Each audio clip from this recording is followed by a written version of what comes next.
Our Dawn Ennis visited one campus that welcomes LGBTQ youth whose interests include service and the sea. In the 10 years since the repeal of Don't Ask, Don't Tell, a lot's changed in the U.S. military and here at the U.S. Coast Guard Academy in New London. The repeal of Don't Ask, Don't Tell impacted a large number of our folks. Up until that point, anybody who was part of the LGBTQ community had to remain closeted or they were removed. We had a group of folks that was ready to go when the repeal came through to put forth the charter for Spectrum. What is Spectrum? Tell me what that is. So Spectrum is one of the many affinity councils and clubs that we have here on campus. So pretty much any minority group, any population that could use their voice to be uplifted, to better the community, that's going to be an affinity council. And so Spectrum represents our LGBTQ plus affinity council. We started Spectrum pretty much the day that Don't Ask, Don't Tell was repealed. For cadets that maybe don't have that exposure growing up, you know, we're coming from all walks of life.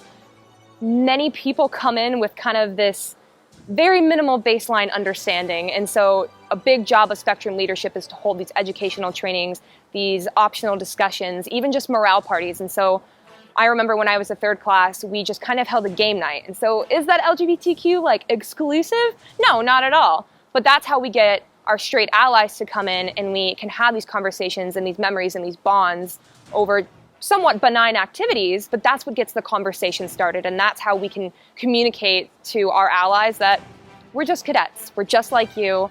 I'm not surprised by the kind of support and the numbers that we get supporting the LGBTQ community. The academy here, again, like many of the other service academies, are all about the mission set and its people. And in order to achieve the mission set, we need our folks to have as much psychological safety, full authenticity as possible, to be 100% themselves. Tour the grounds of the U.S. Coast Guard Academy in New London, and you'll find it looks pretty much like any college campus. There are old buildings, a band practicing outdoors because of COVID concerns, and there are bears. The football team is just one of a dozen sports played here. And it seems everywhere you go, you'll find someone running. But what's different is that every student you see is studying to serve in the Coast Guard, whose roots date back to 1790 and Alexander Hamilton. The academy itself started on a ship before it moved to Maryland and then Connecticut, and has been on these grounds for almost 90 years. Women have been a part of the academy for 41 of those years. Tradition is important to these cadets, and so is history, even to those too young to have lived through it, like September 11th. This year, the Academy Glee Club took part in the New London commemoration ceremony. Oh, beautiful for spacious skies, for amber waves of grace. I think it's crucial to learn about 9/11 because especially as a military service, but more specifically as the Coast Guard, as part of Homeland Security, we were radically changed by the events of 9/11. Homeland Security came out of that. Coast Guard was swept under there from the Department of Transportation. And pretty much everything that we were and everything that we are today came as a result of that day. To be completely honest and, open and transparent, I cannot remember ever learning about 9/11 in elementary school. In Iowa. In Iowa. Not to say that I didn't, but if I did, it was nothing that ever left kind of that oomph in my heart. And so I was actually watching a documentary about it this year, and I think this year was genuinely the first time I ever saw the videos of the planes hitting the Twin Towers. And it just rocked me to my core. I was almost crying at my desk on a Tuesday morning to know that there was all of this history that I didn't know. I'm transgender. My pronouns are she, hers. How do you identify, and what are your pronouns? So I identify as bisexual, and I use she, her pronouns. I just recently came out to a small group of folks about a year or so ago.